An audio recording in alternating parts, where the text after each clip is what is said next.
Oke, Assalamualaikum warahmatullahi wabarakatuh. Salam sejahtera untuk kita semua, salam sehat selalu. Kita hari ini ke teori arsitektur, materinya paradigma dalam arsitektur. Jadi paradigma ya, mungkin udah banyak yang pernah dengar istilah paradigma, tapi mungkin kurang mengerti artinya itu sebenarnya apa gitu ya. Jadi paradigma itu adalah daftar semua bentukan dari sebuah kata yang memperlihatkan konjugasi dan deklinasi. Ya. Bisa juga diartikan sebagai model tentang teori ilmu pengetahuan atau kerangka berpikir ya, simpelnya kerangka berpikir. Jadi sebuah paradigma, sebuah kerangka berpikir. Fungsi dari paradigma adalah sebagai sumber bertema dan berteori. Kemudian paradigma ini digunakan oleh para arsitek sebagai landasan berpikir dalam membuat atau menentukan teori yang akan digunakan, kemudian juga tema atau konsep yang akan diterapkan dalam sebuah karya arsitektural, kayak gitu. Jadi pertama ada paradigma mitologi dan kosmologi, ada paradigma estetika, ada paradigma sosial, ada paradigma rasionalisme, kemudian ada paradigma kultur, dan terakhir environmentalis. Sebenarnya seperti apa sih paradigma dalam berarsitektur? Jadi pada memasuki awal arsitek modern ya, paradigma itu lebih dititik beratkan pada pertimbangan yang logis. Kalau dulu kan sebelum modern, paradigma itu lebih ke kosmologi, jadi sesuatu yang mitos, yang lebih ke simbol-simbol kayak gitu. Walaupun sekarang masih ada yang seperti itu, masih ada yang menggunakan paradigma-paradigma yang simbolik, tapi biasanya sudah dipadu-padankan dengan sesuatu yang lebih modern. Jadi pada saat sekarang ini paradigma sudah tidak lagi bersifat statis, tapi berubah sesuai dengan perkembangan zaman. Pertama ini ada paradigma mitologi dan kosmologi dari Anton Becker dan Y.B. Mangunwijaya. Kalau dari Anton Becker, kosmologi menyelidiki dua dunia sebagai suatu keseluruhan menurut dasarnya, gitu ya. Jadi ada sesuatu yang ditangkap di sini sebagai sebuah pengalaman metafisika kayak gitu ya. Kemudian kalau untuk Y.B. Mangunwijaya, mitologis ini menyangkut segala bentuk mitos dan keagamaan. Keadaan dirinya manusia itu atau semesta itu pada dasarnya adalah sesuatu yang paling mendasar dan paling sejati. Jadi di mitologinya Y.B. Mangunwijaya ini, dalam sebuah bukunya yang cukup terkenal yaitu Wastu Citra, pada tahap primer orang mulai berpikir dan bercita rasa dengan alam, penghayatan kosmis dan mistis atau agama itu adalah tidak estetis gitu. Jadi sesuai penjelasan Romo Mangun ya, kebanyakan dari arsitektur tradisional atau arsitektur pada zaman prasejarah didesain berdasarkan kepercayaan kepada Tuhan atau pencipta, atau pemimpin ataupun dewa-dewa gitu, tapi juga berdasarkan alam semesta juga. Jadi kalau kita menilik kembali ke arsitektur tradisional kayak gitu, lebih bagaimana adat istiadat, kepercayaan itu berkembang selaras dengan alam gitu. Jadi bukan manusia yang menguasai alam, tapi manusia yang berusaha untuk bisa bertahan dengan keadaan alam kayak gitu. Jadi menyesuaikan atau menselaraskan diri dengan alam ya. Nah, konsep dari kosmologi mitologi itu ada 5 secara garis besar, yaitu yang pertama Vastu Purusa Mandala. Ini adalah model poros yang dimana pusat itu adalah dari alam semesta, kemudian alam semesta ini dikitari oleh berbagai susunan gaib dari Mandala tadi ya. Kemudian ada Tribuana, lalu ada konsep Indonesia, kosmologi Indonesia, lalu ada kosmologi India dan kosmologi Barat. Nah, kita sekarang ke Vastu Purusa Mandala dulu. Vastu Purusa Mandala itu kalau di Indonesia terkenal dengan karya candi ya. Ada candi Borobudur, ada candi Prambanan, ada candi Sewu ya. itu biasanya disusun dengan sebuah poros titik pusat gitu. Kemudian di sekelilingnya itu adalah fase-fase kehidupan manusia. Kalau di Borobudur itu kan ada Arupadatu, Rupadatu, ya, fase-fase dari masa penuh nafsu sampai perjalanan kehidupan manusia sampai menuju kesempurnaan. Kemudian kalau di Candi Prambanan itu sekelilingnya itu ada Candi Perwara, ya, candi-candi kecil yang hampir mirip juga komposisinya dengan Candi Sewu. Ya, di situ kita bisa melihat bagaimana dewa yang ada di dalam candi tersebut, maksudnya perwujudan dewa yang ada di dalam candi utama, itu dikelilingi oleh banyak istilahnya kayak energi-energi yang memang menjadi sebuah perlambang dari perjalanan hidup manusia. Selain candi di Jawa misalkan ya, itu ada joglo. Joglo itu ada soko guru yang menjadi tiang utama dari sebuah bangunan joglo. Nah, di situ ada istilah pajupat limo pancer, ya. Itu adalah 4 arah mata angin dengan 1 titik di pusat. Nah, kemudian di diri manusia sendiri, kalau menurut mitologi Jawa, itu bagaimana kita itu punya apa ya, kayak saudara dalam tanda kutip itu adalah saudara yang tidak kelihatan gitu ya. Mungkin di kepercayaan lain ada kayak malaikat pelindung atau apa suara hati kayak gitu ya. Tapi kalau di sini tuh lebih ke apa ya istilahnya, sedulur papat limo pancar itu ya. Jadi kakang kawah adi ari-ari. Nah, di dalam diri manusia pun di Jawa itu dimitologikan sebagai tubuh ini adalah pusat dari jiwa itu adalah pusat dari segala keinginan gitu ya. Nah, itu seperti itu. Jadi semua serba ada pusatnya dari mandala itu. Kemudian kalau konsep Tribuana ini adalah konsep yang 3 lapisan. Jadi di Borobudur itu lengkap sekali. Dia ada konsep mandala dari model set plan-nya gitu. Kemudian dari lapisan kehidupannya dari negara bawah ya. Itu adalah kematian, kemudian negara tengah yang dihuni oleh manusia, kemudian surga nirwana yang sudah mencapai kesempurnaan kayak gitu. Di agama apapun pasti ada istilah seperti ini ya, walaupun mungkin dengan bahasa yang berbeda-beda.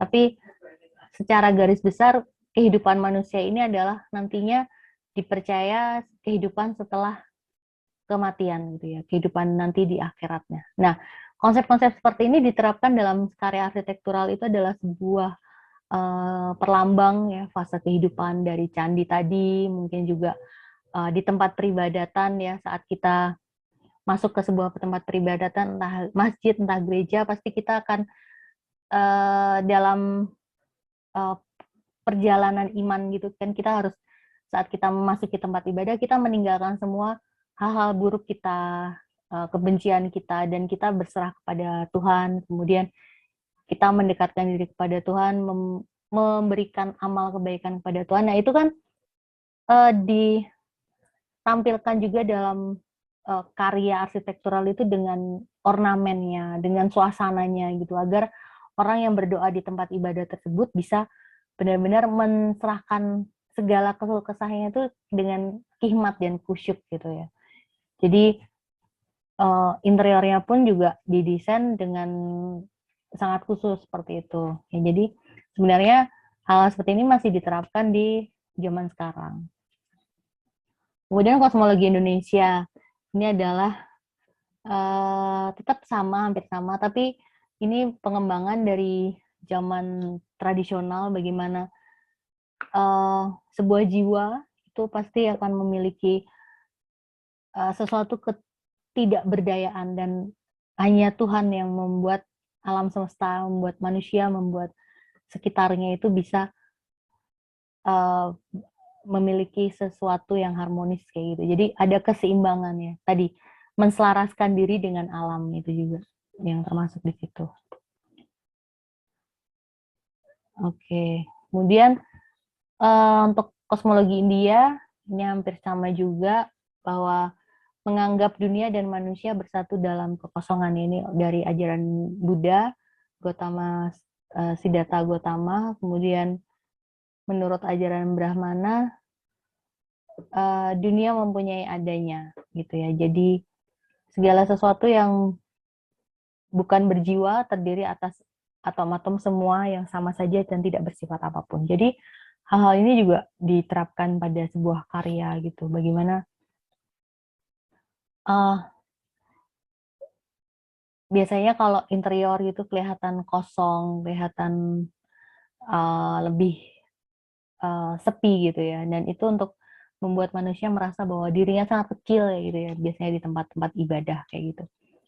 Nah kemudian kosmologi Barat. Nah kalau kosmologi Barat ini bahwa manusia itu terlahir dalam suatu keadaan yang memang sudah ditakdirkan seperti itu gitu loh. Jadi mereka lebih berpikir rasional gitu ya kalau orang Barat. Jadi mereka tidak yang memandang bahwa segala sesuatu yang membuat manusia itu bisa berkembang itu adalah gaib gitu, tapi justru ya udah kemampuan sendiri. Nah makanya bentuk-bentuk bangunan di Barat itu lebih kelihatan apa ya, tidak terlalu banyak ornamen, tidak terlalu banyak simbol gitu ya, karena ya lebih ke fungsinya aja, fungsinya hidup manusia itu untuk apa gitu, dan bangunan itu digunakan untuk apa, jadi lebih ke fungsi bukan ke simbol-simbol gitu kalau kosmologi Barat. Nah yang paradigma yang kedua adalah estetika. Ini yang paling terkenal itu ada teori Virtuvius, ya ada firmitas, utilitas, venutas itu. Bagaimana paradigma estetika ini adalah mengagungkan keindahan, ya, terus mendasarkan pada keseimbangan dan keselarasan pada sebuah karya elemen arsitektural. Itu. Jadi mungkin udah pernah ada yang dengar istilah golden section, bagaimana segala sesuatu itu sudah ada pedomannya, ya ada data arsitek, ada time server standar gitu. Jadi orang duduk itu ukurannya berapa, orang jalan itu butuh ruang berapa, itu sudah ada ukurannya, dan membutuhkan bentuk seperti apa, terus tekstur yang bagaimana itu untuk menunjukkan seperti apa. Nah itu sudah ada batasan-batasan itu untuk menampilkan keindahan dari sebuah ruang dan sebuah bangunan gitu. Nah estetika itu juga berkembang sejalan dengan perkembangan karya arsitektural ya, dari zaman batu sampai zaman teknologi seperti sekarang ini, dan sampai futuristik dari zaman Yunani, Romawi, Renaissance, Barok, Rokoko. Nah ini kita pelajari semua itu di sejarah perkembangan arsitektur dunia. Itu kita lihat fase-fase perkembangan arsitektur yang ada di dunia kayak gitu. Nah semua kan intinya adalah bagaimana menunjukkan keindahan, entah itu yang over ornamen ya di masa Yunani, Romawi, Renaissance gitu ya, ornamennya detail, berat, terus kayak rumit gitu, tapi tiba-tiba di masa modern tuh hilang semua ornamen, tapi tetap indah gitu, dan mereka punya keindahan tersendiri gitu, karena langgamnya berbeda-beda. Jadi keindahan itu tidak harus sesuatu yang rame, yang banyak pernik-pernik gitu, tapi bisa juga sesuatu yang simple, minimalis, tapi juga tetap kelihatan indah ya, karena konsisten dengan langgam yang dipilih itu sih. Oke, ini kilas balik ke itu arsitektur, perkembangan arsitektur. Kemudian untuk selanjutnya adalah paradigma sosial. Ya, paradigma sosial di sini, misalkan ada candi ya, candi di Indonesia itu kan akibat akulturasi budaya dari pedagang ke ketemu sama orang Indonesia, terus akhirnya mereka membuat tempat ibadah, melok agama Buddha, kemudian mulai membangun candi gitu. Jadi paradigma sosial itu adalah hasil dari interaksi dan adaptasi manusia dengan lingkungan, termasuk di sini nggak hanya alam tapi juga lingkungan sosial. Ketemu dengan masyarakat, akhirnya beradaptasi. Sekarang kayak kalau misalkan kalian aja deh, kalian temenan terus sama orang Jawa ya, lama-lama logatnya akan ada lah Jawa-Jawanya gitu ya. Walaupun mungkin lucu dengernya, tapi kalau kalian kos di Jogja gitu, sementara kalian bukan asli Jogja, pasti kan karena sering nongkrong di burjoan, sering nongkrong di warung kopi kayak gitu, terus jajan, terus akhirnya denger uh, kata-kata Jawa terus ikut-ikutan gitu, dan akhirnya jadi melogat, tapi bukan karena logat asli, tapi jadi berusaha untuk uh, membaur lah istilahnya seperti itu. Nah, demikian juga di bangunan ya, di karya arsitektur. Banyak sekali karya arsitektur di Indonesia yang adalah hasil dari akulturasi. Ada akulturasi dengan kolonial, ada akulturasi dengan Hindu-Buddha, ada akulturasi dengan Persia sehingga menghasilkan arsitektur Islam kayak gitu. Kemudian ada juga yang berakulturasi dengan bentuk-bentuk Tionghoa, lalu mulai ada banyak perkampungan pecinan juga yang ada gaya-gaya Indonesianya di sana. Nah, itu menjadi sesuatu yang unik juga untuk dipelajari akibat terjadi paradigma sosial ini ya. Jadi ada akulturasi, ada asimilasi budaya dari kebudayaan tertentu dengan kebudayaan asli yang ada di Indonesia. Nah, jadi arsitektur adalah cermin kebudayaan ya, di mana kalau kebudayaan Barat itu lingkungannya lebih ke lingkungan buatan yang individual, tapi kalau di budaya Timur itu lebih berusaha untuk serasi dengan alam, bagaimana manusia menyesuaikan diri dengan alam dan juga komunitasnya, kayak gitu. Lalu yang keempat ada paradigma rasionalisme.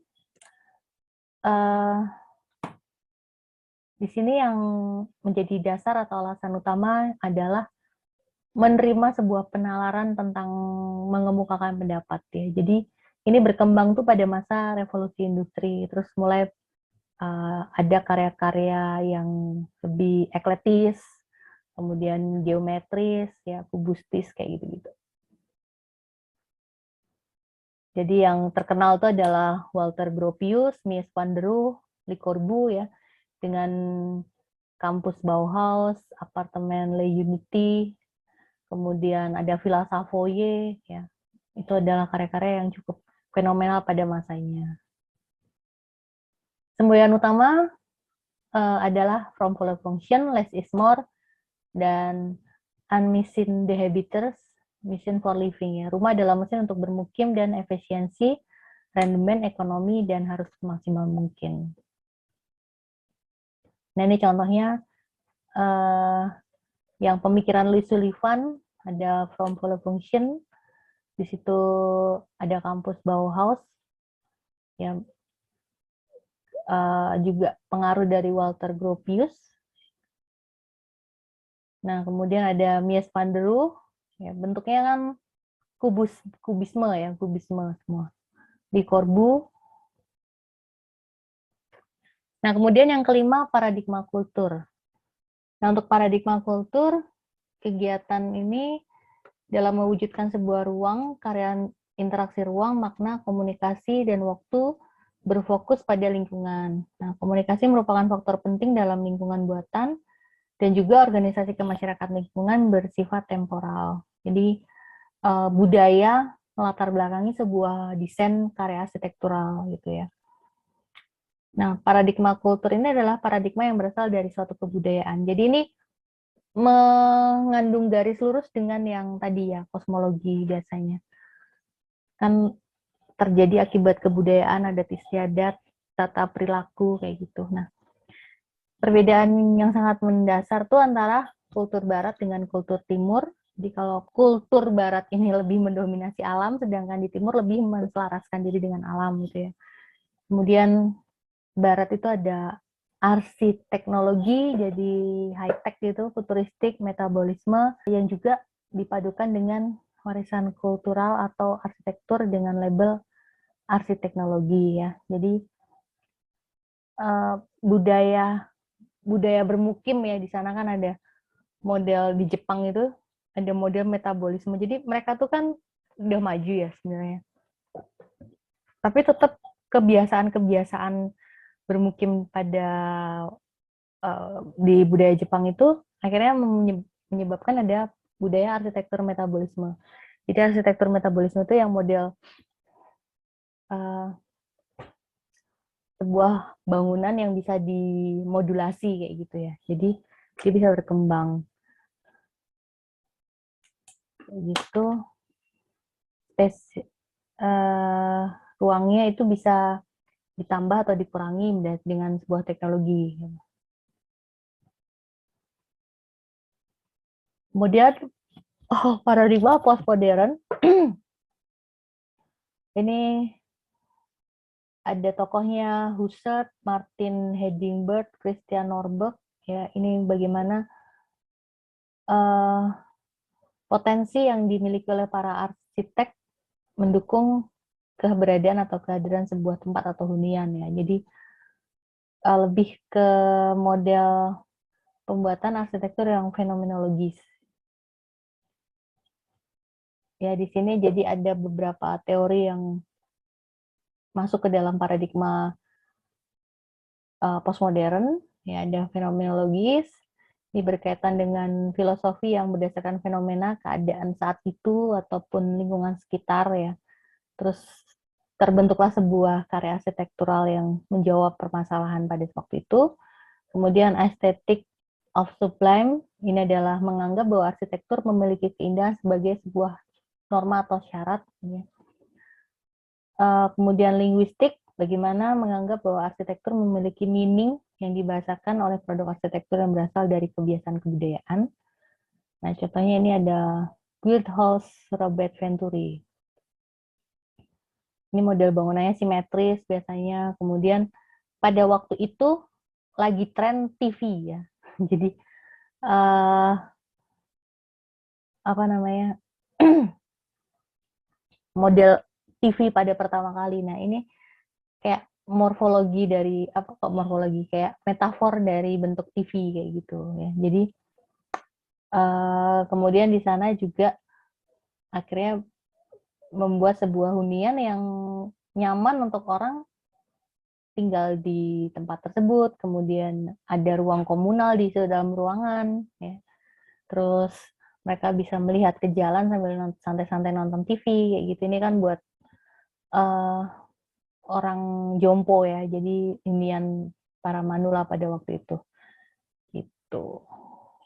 Kemudian Marxisme. Ini adalah paradigma pada hubungan konflik kepentingan antara kelas sosial dengan arsitektur. Kemudian kalau yang feminis, ini berkaitan dengan gender. Jadi bangunan yang maskulin yang misalkan kayak sebuah toko atau kios vape gitu ya, vapor gitu.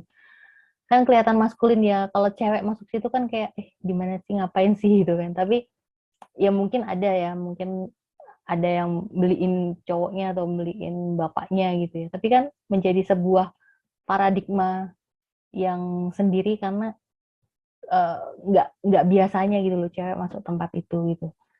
Demikian juga kalau cowok masuk ke toko aksesoris yang jualan pernik-pernik warnanya pink lucu-lucu gitu, cowok itu nggak sama ceweknya masuk sendiri ke situ kan orang-orang juga ngeliatnya ini mau beli apa sih, ini cowok ini banget ya. Gimana gitu kan pasti ada pemikiran seperti itu. Jadi ya berdasarkan dengan gender kayak sebuah tempat itu jadi menunjukkan gendernya gitu. Oh yang bisa ke situ cewek, oh yang bisa ke situ cowok kayak gitu.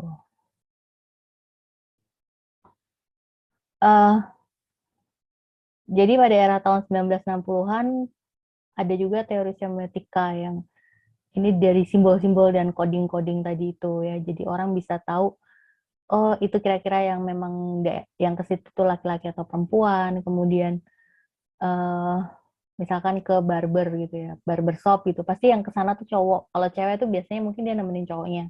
Tapi kalau ceweknya datang sendiri kan, ini tomboy banget sih cewek, potongnya di barber gitu, bukannya di salon gitu ya. Nah, kayak gitu. Ya. Image lah, image sebuah tempat gitu. Kemudian kalau signage, tanda-tanda, coding itu dimasuk ke semiotika. Nah, di situ juga orang akan memiliki tanda makna, bagaimana tanda makna itu diterjemahkan dalam sebuah simbol-simbol gitu ya, tempat peribadatan, kemudian sebuah kota, sebuah tempat budaya gitu, biasanya ada simbol-simbol tertentu yang masih turun-temurun tuh ada gitu. Kemudian paradigma environmentalis, ini bagaimana sebuah karya arsitektur itu bisa menjawab permasalahan iklim, topografi, dan bahan bangunan. Contohnya Falling Water karya Frank Lloyd Wright. Ya, ada banyak contoh yang karya yang lain. Sehingga di sini juga ada beberapa rancang ya dalam konsep estetika, bagaimana paradigma kultur dalam konsep rancangan estetika melatar belakangi pada masa modern dan postmodern. Jadi